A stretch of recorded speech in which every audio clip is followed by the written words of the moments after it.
हामी यस वर्षको महत्त्वपूर्ण नीति तथा कार्यक्रममाथि छलफल गर्न आज बसिरहेका छौँ। छलफल महत्त्वपूर्ण छ। सिङ्गो देश हामीतर्फ हेरिरहेको छ। हामी त्यही गम्भीरताका साथ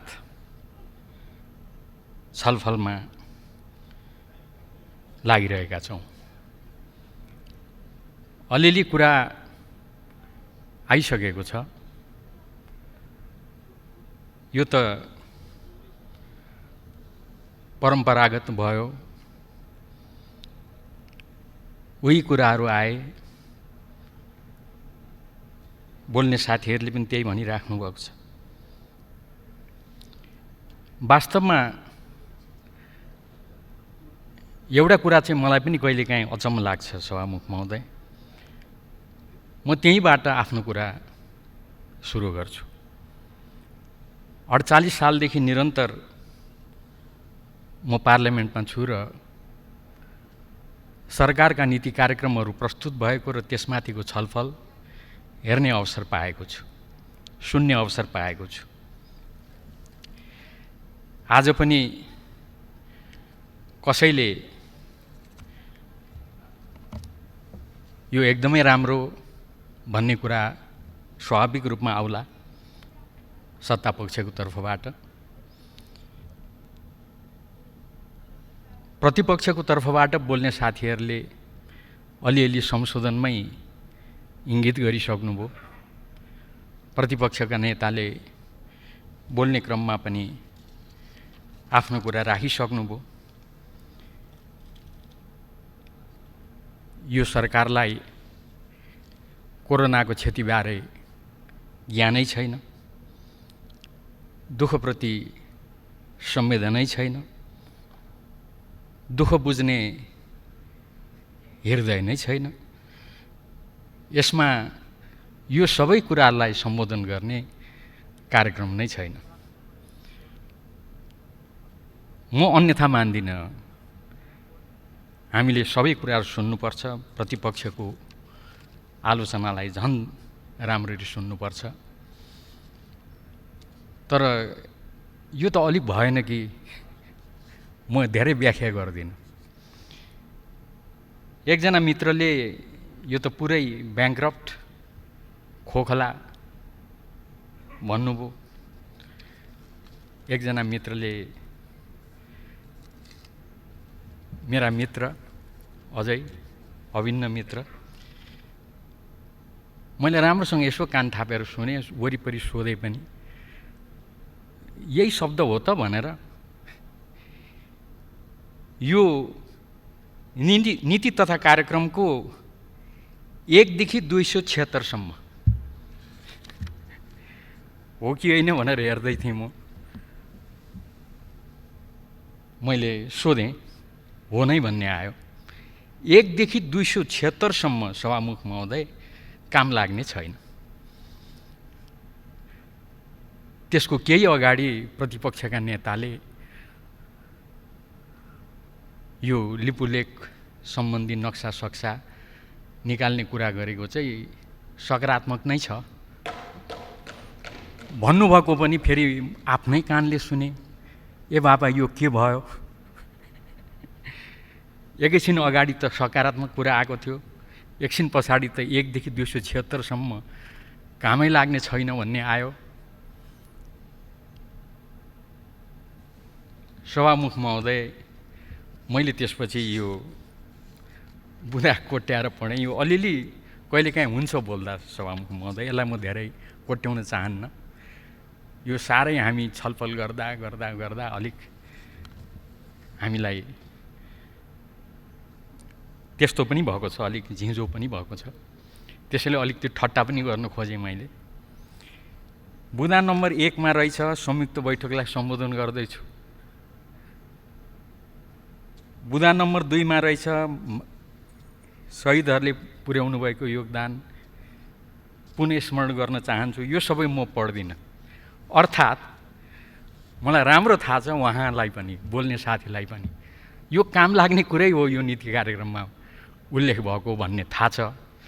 तर बोल्दा 1 देखि 276सम्म कामै लाग्ने छैन भन्ने पर्न पुग्यो। त्यसैले यो छलफल सभामुख महोदय, मैले गएको ताली ठट्टा गरेको थिएँ, फुलको आँखामा फुलै संसार, काँडाको आँखामा काँडै संसार। तर यस्तो नगरेर यथार्थमा उभिएर छलफल गर्न पाउँदा, छलफल गर्दा र एउटा निष्कर्षमा पुग्ने गर्दा राम्रो हुन्छ कि भन्ने कुरा चाहिँ मैले आफ्ना केही कुराहरू राख्नुभन्दा अगाडि मैले सुरुवातमा राख्न चाहेँ। सभामुख महोदय, यो नीति तथा कार्यक्रम आउनुभन्दा अगाडि हामी बिचमा औपचारिक अनौपचारिक छलफलहरू भएका छन्। यसपटकको यो नीति तथा कार्यक्रम कोरोना केन्द्रित हुनुपर्छ, कोरोनालाई सम्बोधन गर्ने खालको हुनुपर्छ, अर्थात् अहिले भइरहेको समस्यालाई सम्बोधन गर्ने हुनु पर्यो। त्यो कोरोनाले धेरैतिर प्रभाव पार्छ, त्यो प्रभावलाई सम्बोधन गर्न सक्ने हुनु पर्यो। हिजोसम्म हामी एकजना व्यक्ति पनि यसबाट क्षति भएको छैन भनेर हामी सबै नै गर्व गरिरहेका थियौँ, किनभने यो कोरोना विरुद्धको लडाइँमा सबै राजनीतिक दल, सिङ्गो देश एक ठाउँमा एकताबद्ध छ। त्यसैले हामी सबै गौरव गरिरहेका थियौँ, गर्व गरिराखेका थियौँ। तर आज एकजनाको क्षति भएको कुरा आइरहेको छ। तर हामी भनिरहेका थियौँ, हामीले धेरै ठुलो सफलता हासिल गरिरहेका छौँ, हासिल गरेका छौँ। यो कोरोना विरुद्धको यो लडाइँ जटिल छँदैछ, जटिल बन्दैछ। तर यसलाई हामीले कमसेकम पनि अहिले दोस्रो चरणमा सीमित राखेका छौँ। योभन्दा अगाडि गम्भीर बन्न हामी नदिने हाम्रो कोसिस रहन्छ, कोसिस छ, हामी भनिरहेका थियौँ। तर साँच्चीकै गम्भीर भयो भने, तेस्रो चौथो चरणमा दुर्भाग्यवश प्रवेश गर्यो भने त्यति बेला हामीले के गर्ने भन्ने बारेमा पनि हामी तयार रहनुपर्छ है। सरकारको त्यसतर्फ ध्यान जानुपर्छ भन्ने कुराहरू पनि उठेका हुन्।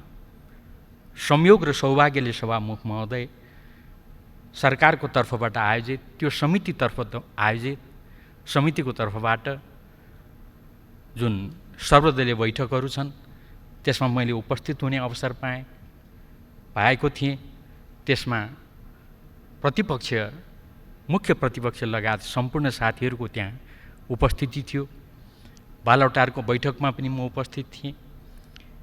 यो सम्पूर्ण सन्दर्भलाई ध्यानमा राखेर अहिले सरकारको नीति तथा कार्यक्रम आएको छ।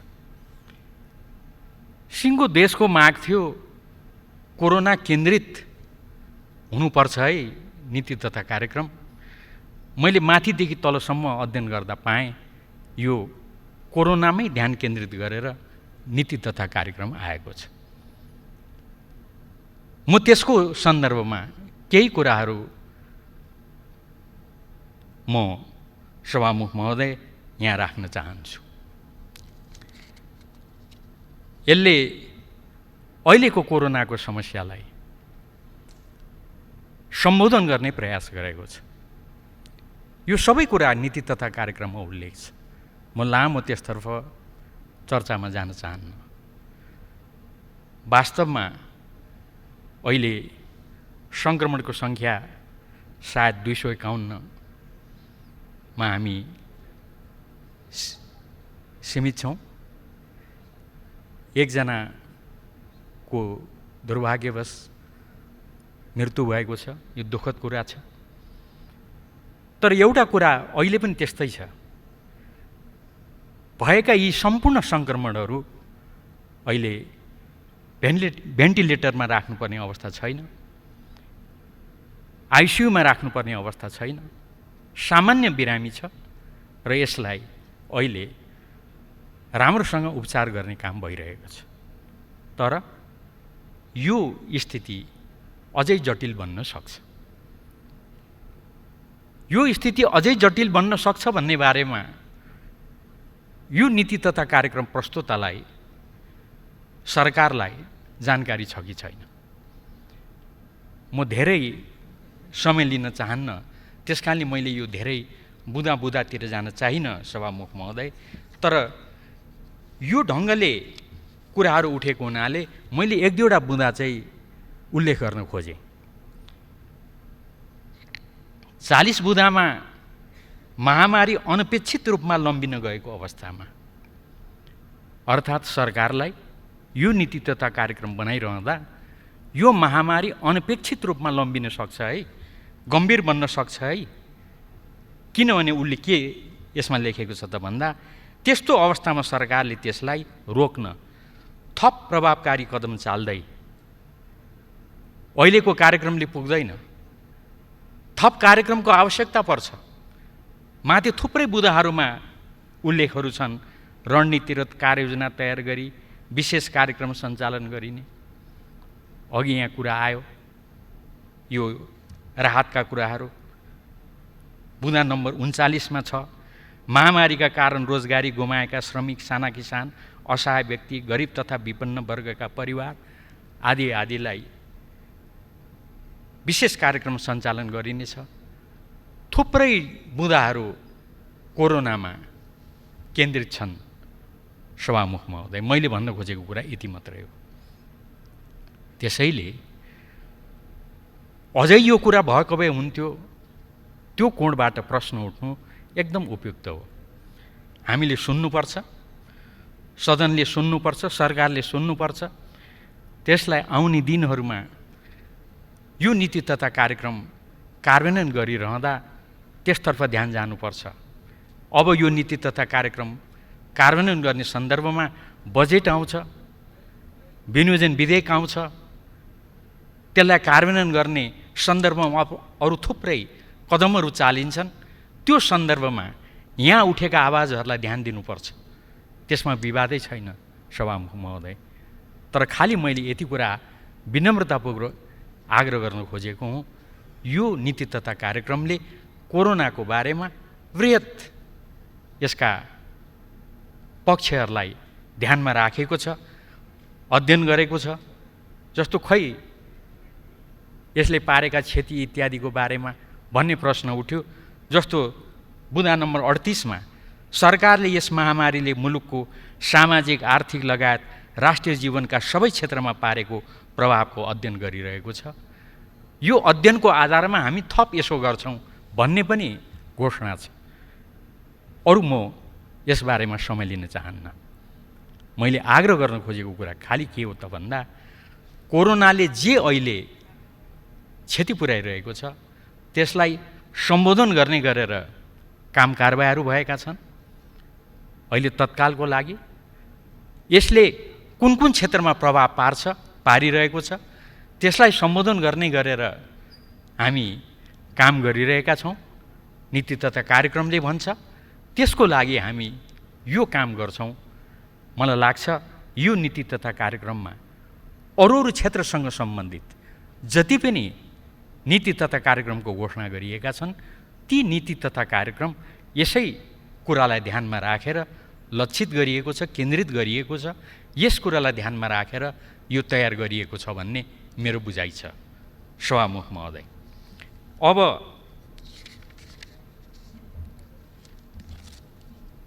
हामी अहिले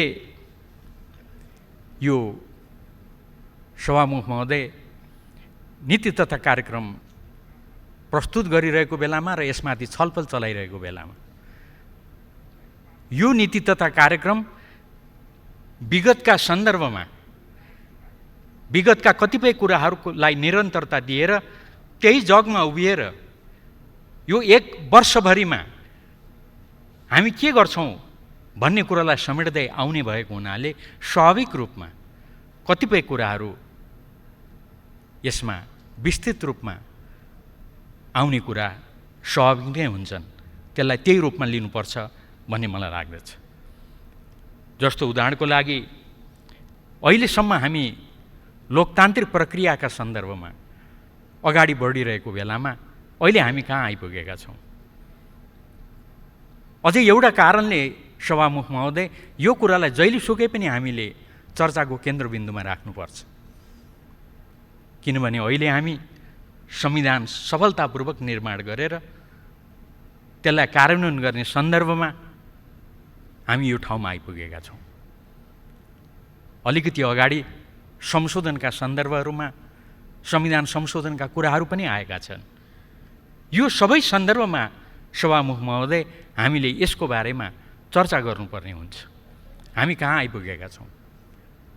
स्वाभाविक रूपमा नीति तथा कार्यक्रमले त्यसबारेमा ठाउँ ठाउँमा बुँदागत रूपमा विस्तृत चर्चा गरेको छ। त्यो चर्चा गर्न आवश्यक छ। अझै म त के भन्छु भन्दा हामी सबै मिलेर एकताबद्ध भएर यो संसदमा हुनुभएका सम्पूर्ण राजनीतिक दलहरू, राजनीतिक दलका नेताहरू एक ठाउँमा उभिएर हामीले सफलतापूर्वक संविधान निर्माणको काम सम्पन्न गर्यौँ।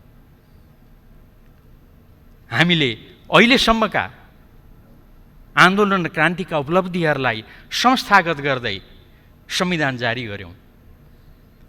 संविधान जारी गर्ने सन्दर्भमा केही असन्तुष्टिहरू थिए,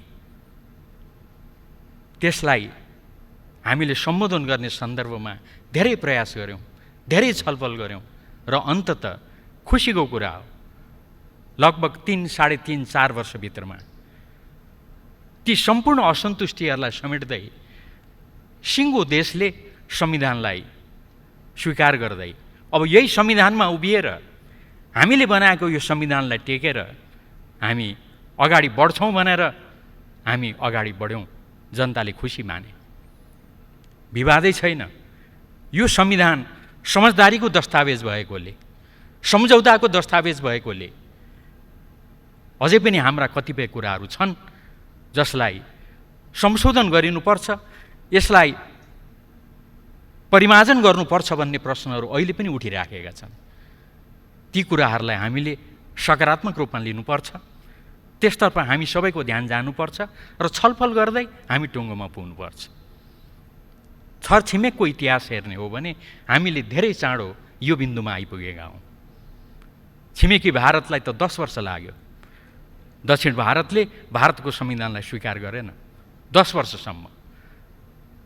तर हामीले यति चाँडै संविधानलाई यो ठाउँसम्म ल्याइ पुर्यायौँ र अहिले हामी सबै मिलेर यसलाई संस्थागत गर्ने सन्दर्भमा स्थानीय तह, प्रदेश तह र केन्द्रीय संसद समेत सबै तहको निर्वाचन सम्पन्न गरेर आवधिक निर्वाचनलाई आधार बनाएर बहुदलीय प्रतिस्पर्धा, लोकतान्त्रिक गणतन्त्रलाई आधार बनाएर त्यही मूल्य मान्यतामा उभिएर सभामुख महोदय हामी अहिले अगाडि बढिरहेका छौँ।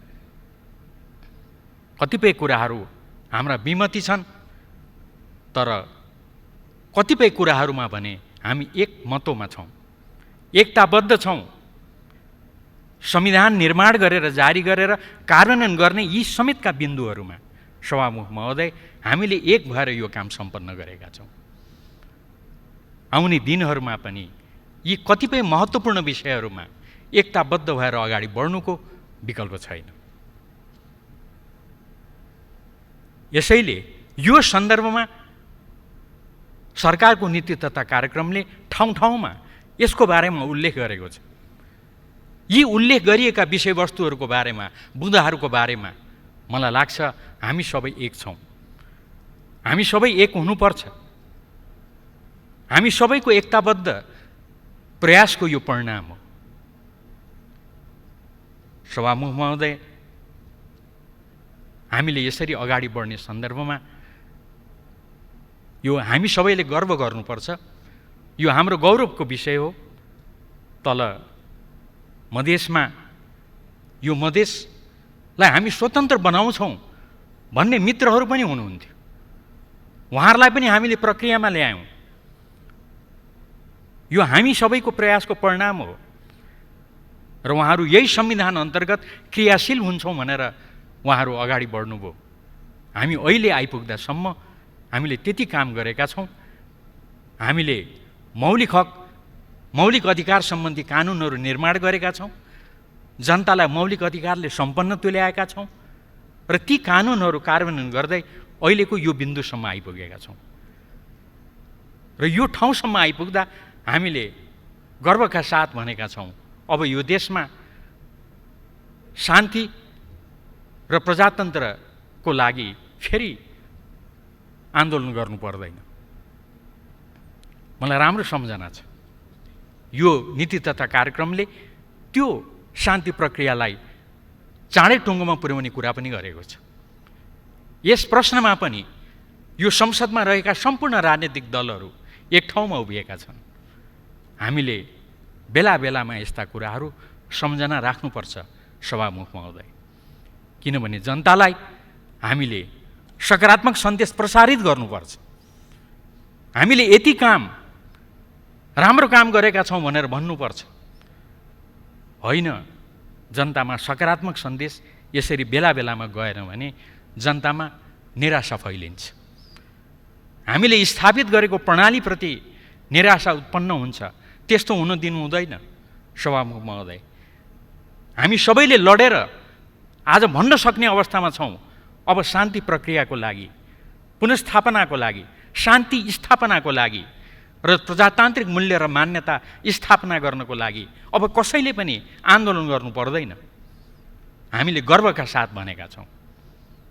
यसो भनिरहँदा यहाँ हाम्रा दलहरू हुनुहुन्छ, दलका नेताहरू हुनुहुन्छ, म कसैको नाम नलिकन यति मात्रै भन्न चाहन्छु, त्यो निरङ्कुशता विरुद्धको आन्दोलनमा जहाँ यो सिङ्गो संसद, यहाँ रहेका दलहरू एकताबद्ध हुनुहुन्थ्यो, एक डिक्का हुनुहुन्थ्यो। यही कारणले गर्दा हामी यो बिन्दुसम्म आइपुगेका छौँ। हामीलाई सदा सर्वदा सोधिने प्रश्न भनेको एउटा थियो सभामुख महोदय, जनताले आन्दोलनमा उत्रनुभन्दा अगाडि 100-150 को त्यो आन्दोलन 10,000 को आन्दोलनमा परिणत हुनुभन्दा अगाडिको अवस्थामा जनताले एउटा प्रश्न हामीलाई सोध्थे, तिमीहरू आन्दोलन गर्ने भन्छौ प्रजातन्त्रको लागि, शान्ति स्थापनाको लागि, फेरि केही वर्ष पछाडि भएन फेरि आन्दोलन गर्नु पर्यो भन्छौ, हामी सधैँ आन्दोलन गरिराख्ने? त्यति बेला यी दलहरूले, दलका नेताहरूले हामीले जनतालाई भनेका थियौँ, अब यो आन्दोलन पश्चात हामी शान्ति स्थापित गर्छौँ, शान्ति प्रक्रियालाई टुङ्गोमा पुर्याउँछौँ, लोकतन्त्रलाई स्थापित गर्छौँ र फेरि लोकतन्त्र र शान्ति स्थापनाको लागि आन्दोलन गर्नु पर्दैन। यो तपाईँहरूलाई हाम्रो वचन भयो। दलहरूले, हाम्रा नेताहरूले, हाम्रो यी पार्टीहरूले दिएको त्यही प्रतिबद्धता र वचनबद्धता अनुरूप हामीले निरङ्कुशता विरुद्धको आन्दोलन सफल बनायौँ। शान्ति प्रक्रियाकै एउटा महत्त्वपूर्ण भागको रूपमा संविधान सभा स्थापित गऱ्यौँ। एक पटक होइन, 2 पटक संविधान सभा बनायौँ र त्यो संविधान सभाबाट संविधान बनाएर पहिलो पटक नेपालको इतिहासमा जनताले जनताको लागि संविधान बनायौँ र त्यसलाई कार्यान्वयन गर्ने सन्दर्भमा हामीले सगर्व घोषणा गऱ्यौँ, सभामुख महोदय, अब यो देशमा परिवर्तनको लागि कसैले पनि आन्दोलन गर्नु पर्दैन, शान्ति स्थापनाको लागि आन्दोलन गर्नु पर्दैन।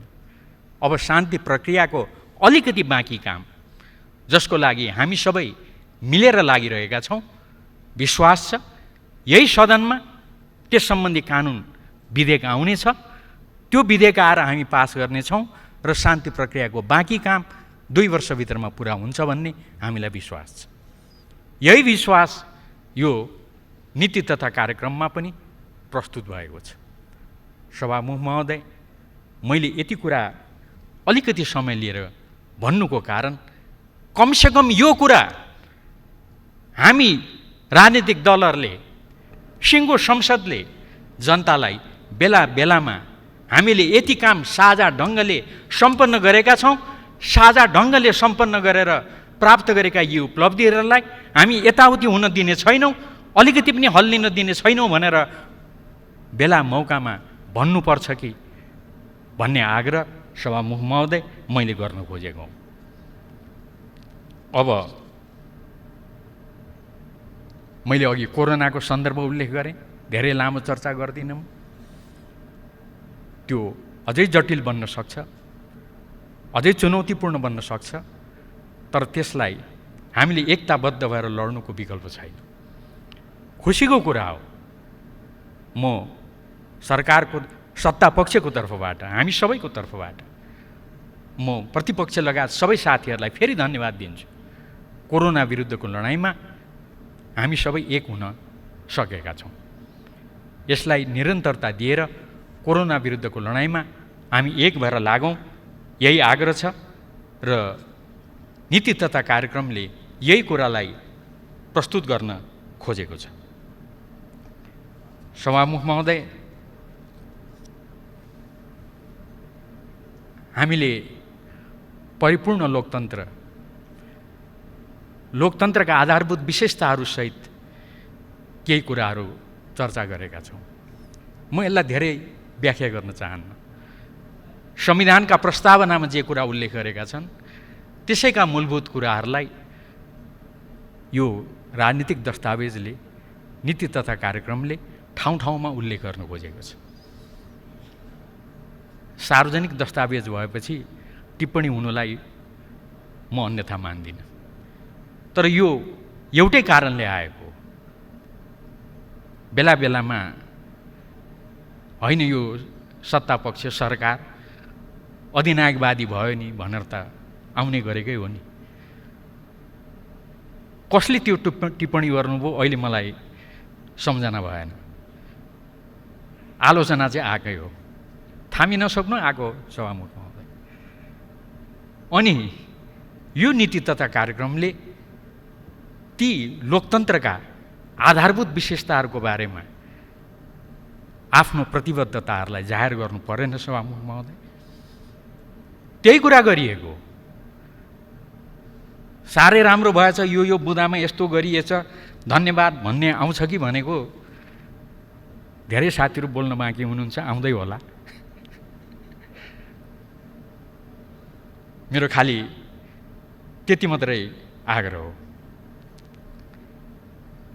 स्वाभाविक रूपमा कतिपय कुराहरू यो बीचमा, यो पृष्ठभूमिमा 2 वर्षको अवधिमा गरिएका कुराहरू भनिएका छन्। हामीले यसो गऱ्यौँ है, यस्तो प्रयास गऱ्यौँ है। यसमा भएका आलोचनाहरूलाई पनि अन्यथा नलिउँ सभामुख महोदय, हामी अन्यथा रूपमा लिँदैनौँ। म साथीहरूलाई यति मात्रै आग्रह गर्न चाहन्छु सभामुख महोदय मार्फत, त्यो आत्मप्रशंसा होइन, हामीले यतिसम्म प्रयास गरेका छौँ है, सम्म राखिएको हो, त्यसलाई त्यही रूपमा लिदिन आग्रह गर्दछु। त्यो आत्मप्रशंसा होइन। हामीले यति काम गऱ्यौँ है। उदाहरणको लागि सभामुख महोदय, हामी भूपरिवेष्टित थियौँ, ल्यान्डलक थियौँ। ल्यान्डलक अवस्था कतिसम्म अप्ठ्यारो हो। भूकम्पको बेलामा, भूकम्पले विच्छेद भएको बेलामा सभामुख महोदय, म त अहिले पनि कल्पना गर्न सक्दिनँ। भूकम्पले विच्छेद भएको बेलामा आफ्नै कोही मित्रले नाकाबन्दी लगाउनु होला भनेर त म विश्वासै गर्न सक्दिनँ। तर धेरै म त्यता चर्चा गर्न चाहन्न। यो नाकाबन्दी कतिसम्म अप्ठ्यारो त भन्दा कोही मित्रहरूले त नाकाबन्दीको नामै उच्चारण गर्न चाहनु भएन। त्यसलाई पनि म अन्यथा टिप्पणी गर्न चाहन्न। हामीले चाहिँ सोझै नाकाबन्दी भन्यौँ। अब त्यो कमजोरी भयो कि के भयो त्यो छलफल गरौँला त्यस बारेमा पनि, तर हामीले चाहिँ भन्यौँ। त्यति मात्रै होइन, भूकम्प आएको र हामी विच्छेद भएको सभामुख महोदय 20औं दिनमा हाम्रा 2 छिमेकीले, हामी कसैको नाम लिने कसैको नाम लिने हामी गर्दैनौँ, हाम्रा 2 छिमेकीले एउटा सम्झौता गर्नुभयो, सहमति गर्नुभयो र लिम्पियाधुराको त्यो जुन टाई जङ्सन छ त्यसलाई एउटा नाकाको रूपमा, व्यापार नाकाको रूपमा अगाडि बढाउने भनेर अघि एकजना मित्रले संशोधन हाल्दा, होइन यो नक्सा बनाउने कुरा भारत र चीनलाई नसोधी हुन्छ भनेर भन्नुभएको थियो। त्यो ट्राइजङ्सन बनाउने कुरा सहमति गर्दा उहाँहरूले हामीसँग नसोधिकन हामी त भूकम्पको फोर्स सोहोर्दै थियौँ, भत्केका भग्नावशेषहरू सोहोर्दै थियौँ। सभामुख महोदय, हाम्रा दुई छिमेकी मित्रहरूले त्यसमा सहमति गर्नुभयो, सम्झौता गर्नुभयो। विनम्र शब्दमा भन्न चाहन्छु म, हामी विनम्रतापूर्वक भन्न चाहन्छौँ त्यो सहमतिप्रति हाम्रो स्वीकार्यता छैन। हामी त्यसलाई अस्वीकृत गर्छौँ, त्यसको विरुद्धमा विनम्रतापूर्वक लड्छौँ। सिङ्गो संसदलाई, सिङ्गो देशलाई एकजुट बनाएर त्यसको विरुद्धमा हामी अगाडि बढ्छौँ। यो कुरा म यहाँ विनम्रतापूर्वक राख्न चाहन्छु। यही सन्दर्भमा आएको हो सभामुख महोदय। हामीले यो देशको भूपरिवेष्टित स्थितिलाई, ल्यान्डलक्डको स्थितिलाई हामीले भूजडित बनायौँ, ल्यान्डलिङ्क्ड बनायौँ। म अरू धेरै अहिले चर्चा गर्न चाहन्न। हामीले अर्को देश, छिमेकी देश चीनतर्फ पनि समुद्रसम्म पुग्ने हामीले बाटो नाका खोल्यौँ, सम्झौता गऱ्यौँ। अहिले धेरै चर्चा नगरौँ। त्यस पश्चात यो देशमा अब हाम्रो विरुद्धमा नाकाबन्दी लाग्ने स्थिति समाप्त भयो। अब कहिले लाग्दैन नाकाबन्दी। यति कुरा हामी सबैको प्रयासबाट, जनताको समर्थनबाट हामीले गरेका हौँ। यो कुरा थोरै उल्लेख छ नीति कार्यक्रममा। यो आत्मप्रशंसा होइन, हामी सबैले गरेको काम अलिकति सम्झनु चाहिँ बेला बेलामा राम्रो हुँदो रहेछ भन्नेसम्मको आग्रह हो। अब राम्रो आर्थिक वृद्धि भइराखेकै हो। कति राम्रो आर्थिक वृद्धि त भन्दाखेरि अब यो कोरोनाले छेदविच्छेद बनाउँदा पनि हाम्रो ध्यान त्यता नगएको होइन। कोरोनाले छेदविच्छेद गर्दा पनि विश्वका ठुला ठुला आर्थिक शक्तिहरू जिरो होइन माइनसमा जाने स्थिति छ। तर यो बीचको हाम्रो जुन आर्थिक वृद्धि छ, जुन अवस्था र आधार हामीले तयार गरेका छौँ, हाम्रो स्थिति माइनसमा पनि जाने होइन, कमसेकम 2 पोइन्ट समथिङको प्लसमा नै हामी हुन्छौँ भन्ने विज्ञहरूको टिप्पणी छ। हामीले यसको बारेमा चर्चा गर्न चाहेका छौँ। अब मैले अघि नै भने कोरोनासँग लड्दै जाँदा कतिपय आधारहरू तयार गर्दै जाने, तयार हुँदै जाने स्थिति छ। स्वास्थ्यको बारेमा साह्रै बृहत चर्चा छ। म त्यता छुस्स चर्चा मात्रै गर्न खोजेको हुँ। जस्तो उदाहरणको लागि हामीले यही सन्दर्भमा कोरोनासँग लड्दै त्यसको सन्दर्भमा स्वास्थ्यका आधारशिलाहरू तयार गर्दै विगतका प्रयासहरूलाई निरन्तरता दिँदै विकास गर्दै अगाडि बढिरहँदा हामीले भन्यौँ अब निरोगी नेपाल निर्माण गर्नुपर्छ, निरोगी नेपालको निर्माण हुन्छ। हामीले त्यो आधारको बारेमा हाम्रो नीति तथा कार्यक्रममा चर्चा गऱ्यौँ। यसको बारेमा छलफल गरेर हामी एउटा निष्कर्षमा पुग्नुपर्छ। निरोगी नेपाल निर्माण गर्ने हाम्रो एउटा प्रतिबद्धता, यो बुँदा नम्बर 43मा यसको उल्लेख छ। यो धेरै महत्त्वपूर्ण छ। यो सबै कुरा कोरोनाले पारिराखेको जुन नकारात्मक प्रभावहरू छन्, त्यो प्रभावलाई सम्बोधन गर्ने सन्दर्भमा यी आधारहरू तयार भएका छन्। सभामुख महोदय, मैले यति कुरा विनम्रतापूर्वक निवेदन गरेँ। अनि यही सन्दर्भमा चिनौँ आफ्नो माटो, बनाऊ आफ्नै देश, यस्ता अभियानहरू पनि सञ्चालन हुनुपर्छ भनेर नीति तथा कार्यक्रममा उल्लेख गरिएको छ। हाम्रा आधारहरूलाई बलियो बनाउनको लागि, ठोस आधारहरू तयार गर्न नै यस्ता कार्यक्रमहरू, अभियानहरू अगाडि सारिएका हुन्। यसको बारेमा मैले धेरै व्याख्या गरिराख्नुपर्छ भन्ने मलाई लाग्दैन। जस्तो रोजगारी, आय आर्जन इत्यादि खै त भन्ने कुराहरू पनि आएका छन्। म धेरै त्यसतर्फ नजाउँ। जस्तो उदाहरणको लागि बुँदा 90मै अब कोही भोकै पर्दैन, भोकले कोही मर्दैन बुँदा नम्बर 90 यो अभियानको उल्लेखका साथ यसको बारेमा चर्चा गरिएको छ। आय आर्जनको कार्यक्रमको बारेमा, रोजगारी व्यवस्थाको बारेमा उल्लेख गरिएको छ। यो धेरै महत्त्वपूर्ण छ। खै कृषिको बारेमा आयो कुरा, साह्रै बृहत रूपमा, विस्तृत रूपमा चर्चा गरिएको एउटा विषयमा कृषि पनि मैले देखेको छु। म त्यसलाई व्याख्या गरेर समय दिन चाहन्न सभामुख महोदय। कृषिलाई थप आधुनिकीकरण, आधुनिकीकरण होइन, थप आधुनिकीकरण। हिजोदेखि नै आधुनिकीकरण गर्दै ल्याएका हौँ हामीले, तपाईँ हामी सबैले। त्यसलाई हामीले के भन्यौँ त भन्दा थप आधुनिकीकरण, यान्त्रिकरण, विशिष्टीकरण। अनि एउटा अभियान पनि हामीले यसमा जोड्यौँ। व्यवस्थित रूपमा अभियानको रूपमा यसलाई लैजाउँ, स्वदेशी वस्तुको उपयोग गरौँ, आन्तरिक उत्पादनलाई प्रोत्साहन गरौँ। बुँदा नम्बर 79 यसलाई अभियानको रूपमा अगाडि बढाउँदा र यसलाई जोड्दा हाम्रो यो जुन अभियान छ त्यो महत्त्वपूर्ण हुन्छ र सशक्त हुन्छ भन्ने छ। थुप्रै छन्। समृद्धिको लागि वन कार्यक्रम, राष्ट्रपति चुरे संरक्षणलाई त्यहाँ लगेर जोड्दै समृद्धिको लागि वन भनेर विस्तृत तयार गरिएको छ। स्वच्छ नेपाल, मलाई त खुसी लागेको छ, किनभने हाम्रो इलामको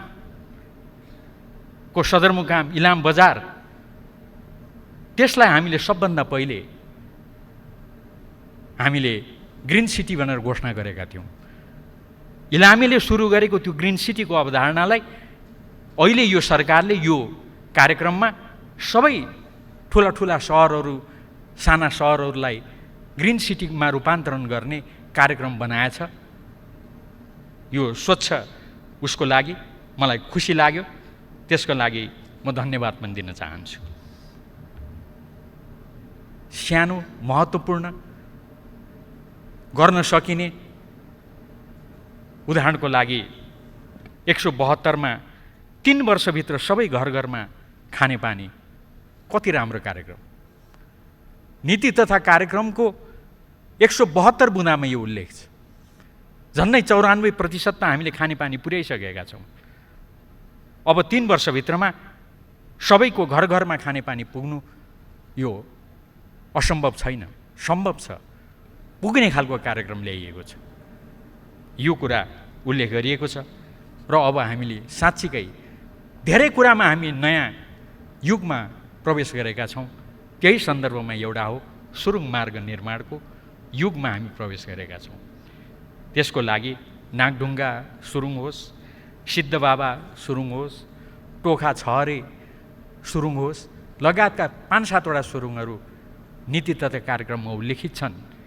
यी सुरुङहरू निर्माण गरिसक्दा हामी साँच्चीकै यो सडक सञ्जालको सन्दर्भमा हामीले सुरुङ मार्गमा प्रवेश गरेछौँ भन्ने आधार तयार हुन्छ। हामीले गर्व गर्नुपर्ने कुरा हो। यो कुरा त्यहाँ यसरी उल्लेख गरिएको छ। अनि सानै हो यो, तर बुँदा नम्बर 193 3 वर्षभित्र सबै निजी घरहरूमा फुसका छाना जस्ता पाताले फेरिनेछ। सबै घरहरू अब जस्ता पाताको हुनेछ।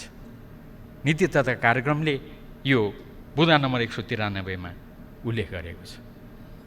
वास्तवमा सरकारलाई, हाम्रा सम्बन्धित ऊर्जा मन्त्रीलाई धन्यवाद भन्नुपर्छ, सरकारलाई भन्नुपर्छ। तपाईँ हामी सबै धन्यवादका पात्र छौँ, किनभने देश अब लोड सेडिङ मुक्त नेपाल भयो। हामीले त्यही कुरा नीति तथा कार्यक्रममा उल्लेख गरिएको छ। यसैको जगमा उभिएर अब भारत र बङ्गलादेश जस्ता सम्मका विद्युत बजारमा हाम्रो पहुँचलाई विस्तार गर्ने, प्रसारण लाइनहरूको निर्माण गर्ने, ती प्रसारण लाइनहरू आवश्यकता अनुसार कहीँ कतैबाट भएन भने आफ्नै पुँजीबाट भए पनि गर्ने प्रष्ट छ नीति तथा कार्यक्रम। यसो गरेर हामीले प्रसारण लाइन निर्माण गर्ने र जलाशययुक्त ठुल्ठुला आयोजनाहरू निर्माण गर्ने, त्यसको बारेमा नीति तथा कार्यक्रममा हामीले उल्लेख गरेका छौँ। अब म अन्तिमतिर पुग्न थालेँ सभामुख महोदय। एउटा कुरा खुब उठेको छ, होइन म भ्रष्टाचार गर्दिनँ, कसैलाई भ्रष्टाचार गर्न दिन्न। केही समय अगाडि, केही महिना अगाडि एउटा दैनिक पत्रिकामा तथ्याङ्क निस्केको मलाई सम्झना छ। मैले त्यो पढेको छु, कान्तिपुरको तथ्याङ्क। यो अख्तियार दुरुपयोगले दिनमा यतिवटा मुद्दा दर्ता गर्दैछ। अहिले यो वर्षभरिमा अख्तियार दुरुपयोगले यति मुद्दा दर्ता गरेछ। राम्रो अध्ययन गरेर कान्तिपुरले प्रकाशनमा ल्याएको छ।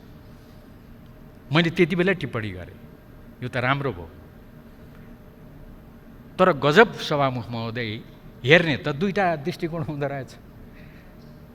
केही साथीहरूले के भने त त्यसकै भोलिपल्ट भन्दा, हेर भ्रष्टाचार त कति बढेछ।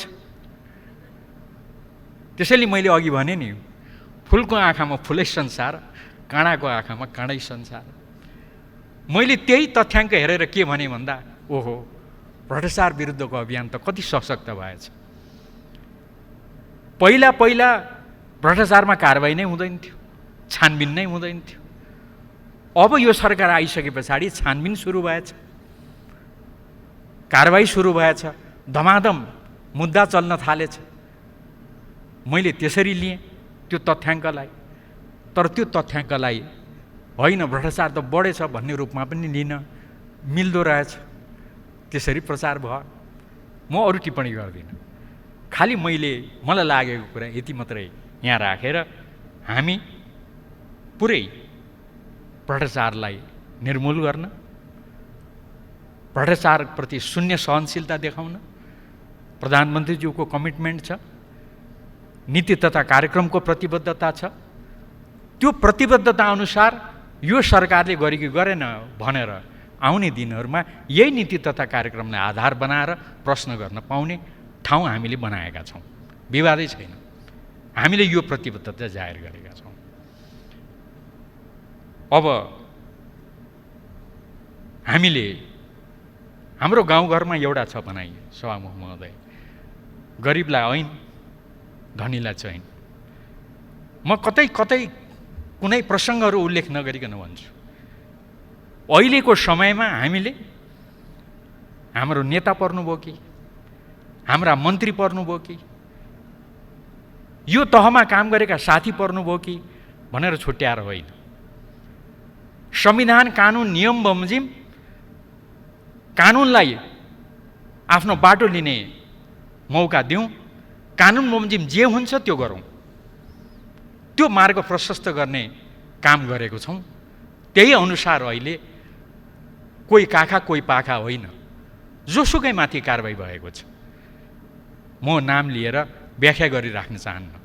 त्यसैले अहिले सामान्य गाउँघरका नेपालीहरूमा होइन यो गरिबलाई ऐन, धनीलाई चैन त होइन, अहिलेको सरकारको बेलामा सबैलाई बराबरी ऐन लाग्दो रहेछ भन्ने भनाइ अब अहिले देखिएको छ।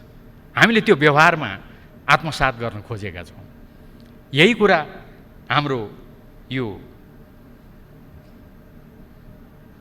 नीति तथा कार्यक्रमले प्रतिबद्धता जनाएको छ।